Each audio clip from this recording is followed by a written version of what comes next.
পীর ইয়ামিন হোটেলের মালিক নাহিদ এবং আক্তারের কাছে গিয়ে লিখিত অভিযোগ দিছে যে তাদের কর্মীরা হোটেল ভাড়া দেয়নি, 8 মাস ধরে দখল করেছিল। এই মালিক তো একটা গাধা। মালিক গাধা না হলে নাহিদ এবং আক্তারের কাছে অভিযোগ দেয়? নাহিদ এবং আক্তার নিজেই তো রূপায়ণের অফিস দখল করে তারা মাসের পরে মাস, বছর জুড়ে ভাড়া দেয় না। রূপায়ণের এই অফিসটা একটা আইটি ফার্ম করার জন্য এনসিপির সিএম আকরাম নামে একটা ছেলে আছে, ও ভাড়া নেয় ফরহাদ মাজারের মাধ্যমে। ওই সময় যে অ্যাডভান্সটুকু দিয়েছিল, ওই অ্যাডভান্সের পরে আর 1 মাসের ভাড়াও আর দেয়নি। আর একটা এনসিপি নেতাদের একটা দেখলেন যে অফিসের এসি টেসি খুলে নিয়ে গেছে, অফিস ভাড়া নিয়েছিল। সারা বাংলাদেশে প্রত্যেকটি জেলায় এরকম ভাবে অফিস দখল করেছিল ওরা, সে ভাড়া দেয়নি। যাদের রাজনৈতিক সূচনা এইভাবে কখনো রূপায়ণের অফিস দখল করা, কখনো পিরিয়ামিনের হোটেল রুম দখল করা, এমনকি হোটেল শেরাটনের রুম দখল করেছিল এই হাসনাতরা, দখল করেছিল।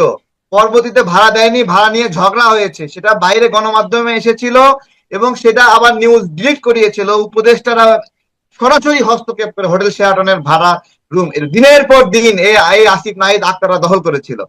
এরপরে এই যে যেই মবের কথা আমরা জানি, গুলশানে একটা মব হলো, উপদেষ্টা হয়ে আসিফ নিজে মব করতে চলে আসছে এবং সেইখানে একটা হোটেল ছিল, সেই হোটেল রুমে সে দিনের পর দিন ছিল। আমার প্রশ্ন, সেই হোটেল রুমের ভাড়াও আসিফ দিছে কিনা আপনার মনে করতে পারছেন? গুলশানে একটা হোটেল আছে, সেই হোটেলে সে থাকতো, বলেছিল যে ওইখান থেকে মাঝে মাঝে আসে, হাঁসের মাংস খায়, এবং সেইখানে আসিফ কোন নারীকে নিয়ে একটা ঘটনাও আছে। হোটেল ওয়েস্টিন। হ্যাঁ, ওয়েস্টিন হোটেল। দেখেন এরা কতটুকু নির্লজ্জ, একজন উপদেষ্টা হয়ে মবের গাইড করতে গুলশানে চলে গেছে। সেটা নিউজ হলো, সেই লোকেরা গ্রেপ্তার হলো, এবং যারা গ্রেপ্তার হয়েছিল বের হয়ে একজন বলতেছে আসিফের বিরুদ্ধে যে আসিফ ও যেন সত্য কথা না বলে, এই জন্য ওর বউরে কয়েক মাস ধরে সে একটা গুম করে রেখেছিল।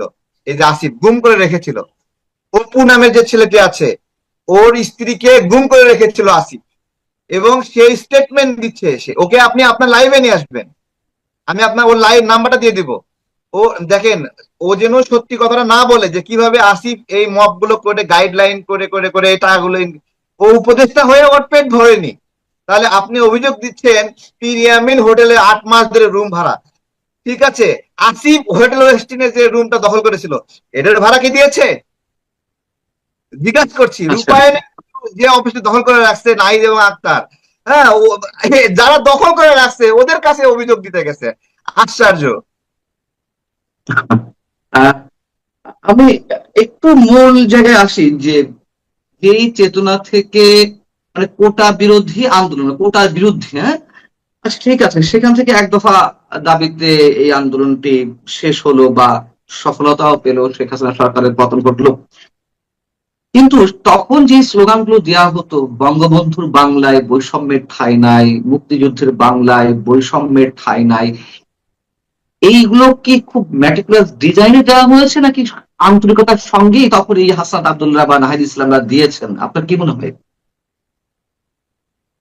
আমি অন্য একটা ঘটনার সঙ্গে রিলেট করে একটু বলি। আচ্ছা, এর সাথে মিলায় বলতেছি। গতদিন দেখলাম রাজাকার শাবক সাদিক কায়েম এবং ফরহাদরা বক্তব্য দিচ্ছে যে বঙ্গবন্ধু নামে হল থাকা লাগবে না, হল থাকা যাবে না, এটা কি ফ্যাসিস্টের প্রতীক। তো তোরা যখন আমাদের সাথে স্লোগান ধরছিলি বঙ্গবন্ধুর বাংলায় বৈষম্যের ঠাঁই নাই, তখন যে ওই স্লোগানটা আমাদের সাথে সুর মিলায়ে মিলায়ে বলতি, তখন লজ্জা করতো না? এখন বঙ্গবন্ধু হলো ফ্যাসিস্টের প্রতীক। এই বেদব গুলোর কোনো ইতিহাস নাই, এদের ইতিহাস হলো ধর্ষক। এদের অভিভাবক গোলাম আজম, ওরা বলে গোলাম আজম নাকি রহমতুল্লাহ, রহমতুল্লাহ আল্লাহ, এরকম করে গোলাম আজম রহমতুল্লাহ আল্লাহ বলে ওরা। হ্যাঁ, গোলাম আজমের উপরে আল্লাহ রহমত ঢাইলা দিব, যে গণহত্যাকারী গোলাম আজম রহমতুল্লাহ, ওরা নিজামিরের রহমতুল্লাহ বলে, নিজামির উপর আল্লাহর রহমত ঢাইলা দিব একটা রেপিস্ট কে, যে বলে যে মুক্তিযোদ্ধা যেখানে আলবদর সেখানে। আলবদর কি করছে? আলবদর আমাদের বুদ্ধিজীবীদের মারছে, রেপ করছে, ধর্ষণ করছে নারীদের। এরা নাকি রহমতুল্লাহ, আল্লাহ এদের উপর রহমত করবে। তো বলছিলেন যে কোটা না মেধা, ঠিক আছে। তো এটা একটা দুঃখজনক ঘটনা যে কোটা না মেধা স্লোগান দিয়ে পরবর্তীতে এই যে আসিফ নাহিদ এরা এদের নিজের কোটায় জুলাই আন্দোলনের এদের যারা কর্মী, এক্স্যাক্টলি সবাই না, এদের যারা কর্মী হয়েছে, এদের প্রতি বর্ষতা স্বীকার করেছে, তাদেরকে জুলাই কার্ড দিছে, চাকরি দিছে, ভাতা দিছে, বিভিন্ন কিছু দিছে। সুস্থ সবল মানুষকে একটা মিথ্যা আহতের নাটক দেখিয়ে তারা তাকে একটা কার্ড ধরাই দিছে। দেখে দেখে জুলাই গণ অভ্যুত্থানে হাজার হাজার মানুষ বন্দী হয়েছে। দেখবেন যে এই বন্দির সংখ্যা, এই বন্দির তালিকায় শিবিরের নাম নাই। এই বন্দির সংখ্যায় খুব সীমিত পরিমাণে এনসিপি নেতাদের নাম আছে, খুবই সীমিত। মূল আটক এবং হয়রানির শিকার হয়েছিল আমরা হয়েছি, গণ অধিকারের ছেলেপেলে হয়েছে, বিএনপির ছেলেপেলে হয়েছে। কিন্তু কিন্তু ক্রেডিটের ক্ষেত্রে, সুবিধা নেওয়ার ক্ষেত্রে কে নিয়েছে? এই শিবির শাবকরা, এই জামাত শাবক, এই রাজাকার শাবকরা। তারা খুব সিস্টেমে সুন্দরভাবে ডক্টর ইউনূসকে ব্যবহার করে এই সুযোগ সুবিধাগুলো নিয়েছে। এবং তার মানে কি, আমরা কি সেই সুযোগ সুবিধাগুলো ফিরে চাই? আমরা চাই না। আমরা যে হাজার হাজার মানুষ আটক হয়েছিলাম, আমরা কখনো বলিনি এই যে আমাদের আটক নিয়ে, রিমান্ডে নিয়ে অত্যাচার করেছে, আমরা একটা জুলাই কার্ড চাই না, আমরা চাইনি। আবার পুলিশ হত্যাকাণ্ডের শিকার হলে সেটা তামাদি হবে না, কোনো হত্যাকাণ্ড তামাদি হয়ে যায় না, এটা আমি বারবার বলি। তামাদি শব্দের অর্থ হলো বাজেয়াপ্ত হয়ে যাওয়া বা এটা অগ্রহণযোগ্য হয়ে যাওয়া, এটা হয় না, বিলুপ্ত হয়ে যায় না। যার যা যে জায়গায় দাবি, কখনো সে যদি সুযোগ পায় সেই সুযোগে সে সদ্ব্যবহার করবে। তাহলে সেই পুলিশ সদস্যদের হত্যা করলো কারা? নিশ্চয়ই এটা মীমাংসিত সত্য। আহ, এই আমি কথিত আপনাকে জুলাই, বলছি, দেখেন, হ্যাঁ, না আমি বলছি, জুলাই গণ অভ্যুত্থানে যে ফিউরিয়াস অবস্থায় গিয়েছিল, যে একটা মানুষ শুয়ে আছে সেখানে পুলিশ ফায়ার করতেছে, এই ছবিটা যখন বাইরে এইভাবে আসে, বা একটা মানুষ লুকাতে যাচ্ছে, একটা কার এসে ঝুলে আছে, তাকে যখন ফায়ার করতেছে, এই যে ঘটনাগুলো, এগুলো মানুষের মনে কি নাড়া দেয়নি? একজন অ্যাক্টিভিস্ট হিসেবে আপনিও কিন্তু এই ঘটনার প্রতিবাদ করেছেন, একজন হলো উপস্থাপক, একজন সংবাদ প্রতিবাদ করেননি? জি করেছেন। জি। তাহলে এই ঘটনার প্রেক্ষিতেই মানুষ খুব ক্ষুব্ধ হয়, আন্দোলনে ঝাঁপিয়ে পড়ে, সেই জায়গা থেকে তারা পুলিশের উপর ক্ষুব্ধ হয় এবং যেখানে পেয়েছে পুলিশকে মেরেছে বা এই করেছে। কিন্তু আমি বলছি যে এই ঘটনার সাথে একজন নির্দোষ পুলিশ হত্যা কোনোভাবেই জায়েজ না। এক্স্যাক্টলি যে হত্যার সঙ্গে জড়িত তাকে, আমি আমার বন্ধু একজন পুলিশ আছে, তার পরিবারে তার স্ত্রী পেটে লাথি মারা হয়েছে, সে গর্ভবতী ছিল। আমি বলছি এইটা কি জায়েজ? এগুলো কোনোভাবেই কোনোটা কোনো অপরাধ কোনো সময় জায়েজ না। আমরা যখন মানে জেল থেকে বের হলাম, আমরা জেল থেকে বের হওয়ার পরে সেনা সদস্য থেকে আমাকে কিছু ছবি দেখানো হচ্ছে, সেই ছবিগুলো পোড়া লাশের ছবি।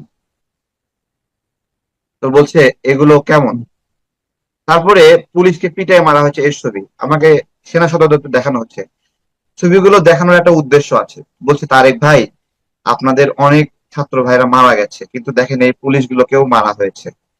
এখন এই বাংলাদেশটা, এই যে শেখ হাসিনা চলে গেল, আপনারা আছেন, আপনাদেরকে কিছু দায়িত্ব নিতে হবে। আমাদের থানাতে আমাকে 13টা থানা, 13-14টা থানার কথা বলছে, যে এই থানাগুলো অবরুদ্ধ অবস্থায় আছে। আপনাকে ছবিগুলো দেখানোর উদ্দেশ্য, এই অবরুদ্ধ পুলিশগুলোরও এরকম অবস্থা হতে পারে, আপনি কি আমাদেরকে একটু হেল্প করবেন? আমি বললাম কি হেল্প? বলছে আমরা পিছনে থাকবো, আপনি সামনে গিয়ে থানাগুলোতে গিয়ে আন্দোলনকারীর সাথে কথা বলবেন, তাদেরকে নিবৃত্ত করবেন যেন বাকি পুলিশদেরকে কোনো হত্যা না করা হয়। তখন রাত ভর আমাকে সেনাবাহিনী গাড়ি দিল কয়েকটা, সেই সামনের গাড়িতে আমি ছিলাম, জায়গায় জায়গায় গিয়ে গিয়ে এক একটা আন্দোলনকারীকে নিবৃত্ত করে বুঝালাম যে তুমি তো বিজয়ী হয়েছো, তুমি কেন এখন মারবা, তুমি এখন সেফ করবা। এবং তারা আমাদের কথা শুনলো, এবং আমাদের কথা শুনতে গিয়ে কিন্তু ওইখানে কিছু উগ্র জামাতিরা ছিল, ওরা উল্টা আমাকেও মারতে আসছিল। এরকম অবস্থা ছিল যে ওই সময় ফিউরিয়াস অবস্থায় আমাকে যে পরিমাণ অত্যাচার করা হয়েছে, আমি চলে গেছি কোথায়? ধানমন্ডি 32 চলে গেছি, আন্দোলনকারীদের সঙ্গে চলে গেছে, যে সেখানে আমি ওই দুটো বাড়ি দিয়েছি। ঠিক আছে, এই যে আমি দিয়েছি, আমি মনে করি আমি এটা সঠিক কাজ করি না। আমি যা কিছু ক্ষতিগ্রস্ত হই সেইটা প্রতিশোধ নেওয়া এইভাবে নেওয়া যায় না। এটা মুক্তিযুদ্ধের একটা স্মৃতি স্মারক ছিল, এবং এই জায়গা থেকে আমার খারাপ লেগেছে। আমি বলেছি এটা ভালো হয়নি, খারাপ হয়েছে, খুব পাপের কাজ করেছি।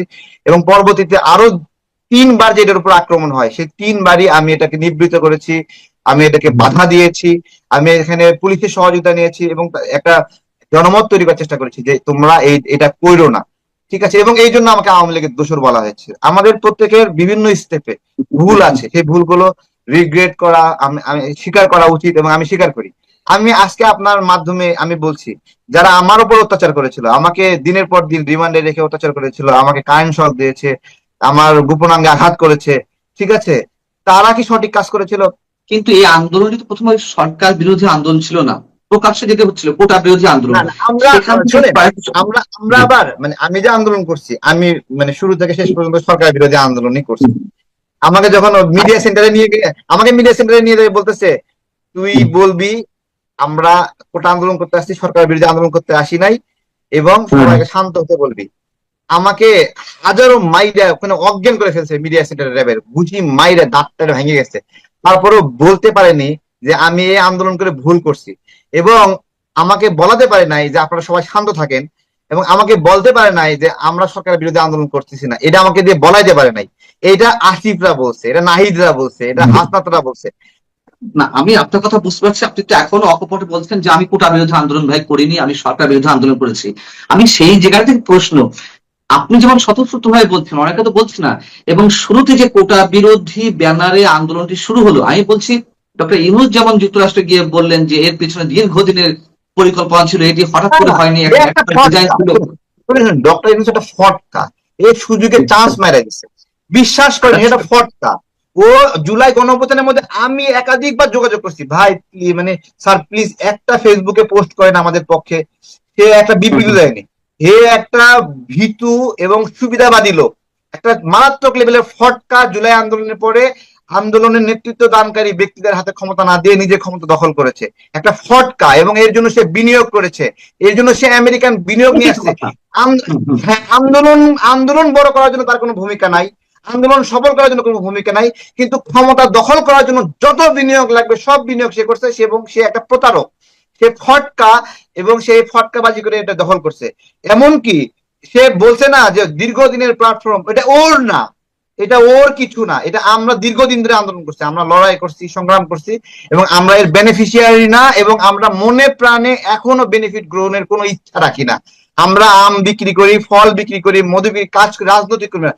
প্রত্যেক রাজনৈতিক কর্মী, সৎকর্মী নিজ নিজ রাজনীতির জায়গা বজায় রেখে কাজ করে, ব্যবসা করে, তারা নিজ নিজ কাজ আছে। কিন্তু লেগুনার সামনে দাঁড়ায় আসিফ যেভাবে যেভাবে ছবি তুলছে, ও এখন শত হাজার কোটি টাকার মালিক হয়ে গেছে, ওর কোনো কাজ নাই, ব্যবসা নাই।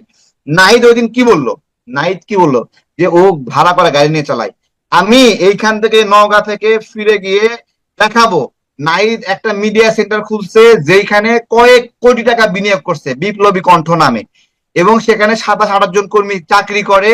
ও এরা চোখে স্যাপ দিয়ে কান্দে, এদের নাই নাই নাই। এগুলো মূলত সংসদে বলে যাতে ওদের যারা শুভাকাঙ্ক্ষী আছে একটা গাড়ি পাঠায়, এগুলো এগুলো নাকে স্যাপ দিয়ে কান্দা। হাসনাত যে সংসদে বলছে না ওর একটা গাড়ি লাগবে, কেন বলছে জানেন? যে ও, ওকে জন্য কেউ বলে একটা গাড়ি লাগবে আমারে বল। এই যে ভিক্ষা করা, এটা ভিক্ষা করার রাজনীতি একটা কৌশল। হাসনাত বলছে ওর একটা অফিস লাগবে, বলছে না যে ওদের একটা অফিস নাই উপজেলা পর্যায়ে, ঠিক আছে। সংসদের সংসদ সদস্যকে কি কি দেওয়া হয় তালিকার মধ্যে লেখা আছে, অফিস বাবদ 15,000 টাকা করে আপনি পাবেন।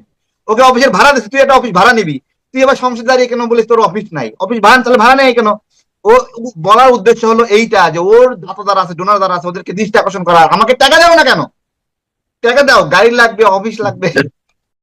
জুলাই জাদুঘর সম্বন্ধে একটু জানতে চাই যে 5ই আগস্ট সম্ভবত উদ্বোধন করা হবে। জুলাই জাদুঘরের জন্য, জুলাই জাদুঘর, জুলাই স্মৃতিগুলো রাখার জন্য একটা মাত্র 1,000 স্কোয়ার ফিটের একটা ফ্ল্যাটই যথেষ্ট। এর চেয়ে বেশি স্মৃতি জুলাই জাদুঘরে রাখার মতো জায়গা নাই। এই যে বিশাল বড় গণভবনের জায়গা দখল করে এগুলো করছে। শতাধিক হ্যাঁ, আমি তো জাতীয় জাতীয় জাদুঘরের মাত্র একটা রুমই জুলাইয়ের স্মৃতি রাখার জন্য যথেষ্ট। আমাদের মুক্তিযুদ্ধের স্মৃতি জাদুঘর যতটুকু, তার চেয়ে 100 গুণ 1,000 গুণ বড় জুলাই জাদুঘর উপরে কি করবেন? তার মানে মুক্তিযুদ্ধের জিনিস চাপা দিয়ে একটা বিরাট দাঁড় করাতে যাচ্ছেন না, এগুলো ফটকাবাজি। এগুলো এগুলো করতে দেওয়া যাবে না, এগুলো হবে না। জুলাইয়ের স্মৃতি আমাদের জাতীয় জাদুঘর আছে, সেখানে একটা ঘর নিয়ে সেখানে রাখতে হবে। গণভবনকে গণভবন হিসেবে রাখা, এটাকে এটাকে প্রধানমন্ত্রীর জন্য নিরাপদ জায়গা হিসেবে রাখতে হবে। আপনি তো বলছেন হবে না, কিন্তু হয়ে তো যাচ্ছে, কি করবেন? আমরা আমরা চাই না, আমরা প্রতিবাদ জানাচ্ছি এখনো। বিএনপি করলেও বিএনপিরও প্রতিবাদ জানাই, এটা প্রয়োজন নাই। বিএনপি মানে কি এটা কিভাবে করবে? বিএনপি স্মৃতি সংরক্ষণে একটা ঘর আছে, শহীদ প্রেসিডেন্টের কার্যক্রম রক্ষা করার জন্য একটা ঘর আছে, একটা লাইব্রেরি আছে, সাংস্কৃতিক চর্চা, রাজনৈতিক চর্চা বিকাশ ঘটাবে কিভাবে? আছে। এগুলো বাদ দিয়ে জুলাই জাদুঘর হবে। হ্যাঁ, জুলাই কি, জুলাই কি বলেন? কি সরকার পতনের আন্দোলন করছে, বিশাল কিছু কি? একে নিয়ে কতগুলো কবিতা আছে, কতগুলো গান আছে। এই লড়াইটা হয়েছে কিভাবে? আমরা ধরেছি ব্যানার, আমাদেরকে বানাই দিয়েছে জুলাই যোদ্ধা। এখন বিরাট বড় জাদুঘর লাগবে, ঠিক আছে? সে জাদুঘরে আমি আমার গুলিবিদ্ধ 60 জায়গা পাবে? এই বিশাল বড় জাদুঘরে গুলিবিদ্ধ 60 জায়গা পাবে? সাহস নিয়ে বলছিলাম, লাঠি নিয়ে দাঁড়ায় যে হলো দেশের মালিকানা বুঝে নিয়েছে, সে ছবি কি জায়গা পাবে? এই যে মেট্রো রেল ভাঙচুরের অভিযোগ দিয়ে র্যাবের মিডিয়া সেন্টারে দাঁড় করাই দিল, সারা দেশ টেনশনে ছিল, তারেক ভাই গ্রেপ্তার করছে, হ্যাঁ, সেই ছবি জায়গা পাবে? জুলাই স্মৃতি করে কি জায়গা পাবে? জায়গা পাবে না এগুলো। সুতরাং এই জুলাই স্মৃতি জাদুঘর নামে যে নাটক, এই নাটক বন্ধ করতে হবে। এগুলো আমার জাতীয় জাদুঘরের একটা রুম নিয়ে সেখানে কিছু কিছু স্মৃতি রাখলেই হবে, যথেষ্ট। অনেক অনেক ধন্যবাদ তারেক রহমান আপনাকে। আপনি আপনার ব্যবসার অনেক ব্যস্ততার মাঝখানে সময় দিয়েছেন। আপনার ব্যবসার জন্য শুভকামনা এবং আপনার জন্য শুভকামনা, আপনার দলের জন্য শুভকামনা। দর্শক, আপনারা যারা শুনছিলেন, বিশেষ আমার আপনাদের কাছ সবার থেকে জন্য যারা ফল শুভকামনা। নেবেন আমাকে হেল্প করতে পারেন, 01725545950, এটা বিজ্ঞাপন দিলাম। আমার আমার আমার অবশ্যই কাছে ফল নিতে পারবেন, ঠিক আছে? এটা ঠিক একটু আছে, রিস্ক ভাই। প্রচার করবো, আপনার ফোন নাম্বার আমি প্রচার করে দেবো, এটা আনকার যাবে, কোনো সমস্যা নেই। হ্যাঁ, হ্যাঁ, আপনার হোয়াটসঅ্যাপে শুভকামনা, আপনি মেসেজ ভালো করে থাকবেন। ফল অর্ডার করতে পারবে। জি, অনেক অনেক ধন্যবাদ। দর্শক, আপনারা ভালো থাকবেন। আল্লাহ হাফেজ।